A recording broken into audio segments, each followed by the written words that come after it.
খুব ভোরে দেশনেত্রী বেগম খালেদা জিয়াকে নিয়ে তারা যুক্তরাজ্যে চলে যাবে। গণতন্ত্রের আপসীন নেত্রী এবং এখন এই মুহূর্তে তিনি দেশের দল মত নির্বিশেষে সমগ্র মানুষের কাছে যিনি একজন অভিভাবক হিসেবে পরিচিত এবং যার অসুস্থতার কারণে সারা দেশের মানুষ, প্রতিটি মানুষ তার জন্য দোয়া করছেন, তার রোগ মুক্তির জন্যে। আপনারা সবাই তার এই অসুস্থতা নিয়ে রাত দিন কাজ করছেন। আমরা সেই জন্য আপনাদেরকে আন্তরিকভাবে ধন্যবাদ এবং কৃতজ্ঞতা জানাচ্ছি।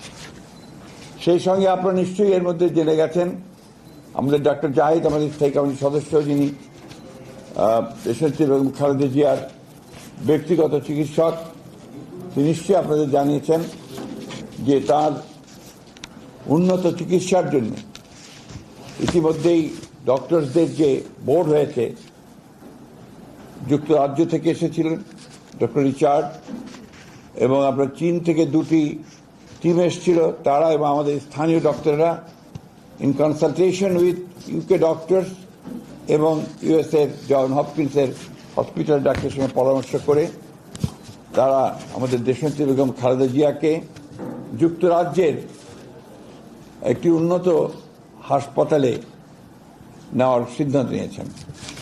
এতে আমাদের দলের ভারপ্রাপ্ত চেয়ারম্যান জনাব তারেক রহমান সাহেবও স্বীকৃতি জানিয়েছেন এবং তার চিকিৎসাও স্বীকৃতি জানিয়েছেন।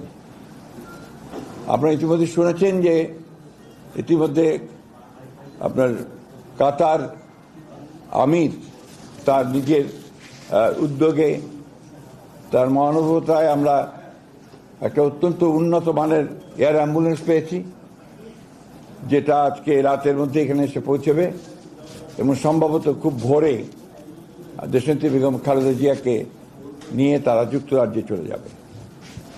আনুষঙ্গিক যে সমস্ত কাজগুলো দরকার সেই কাজগুলো আমরা সেরে ফেলেছি এবং এখান থেকে আপনারা এর মধ্যে শুনেছেন যে কারা কারা যাচ্ছেন, তার সঙ্গে একটি চিকিৎসক দল যাচ্ছেন।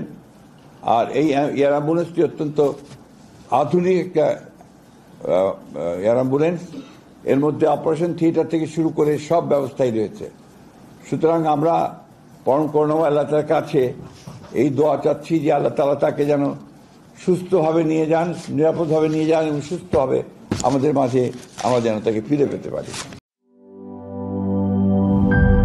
নাটা ডেইলি আর পানীয়র এক অসম কম্বিনেশন ড্রিঙ্কো।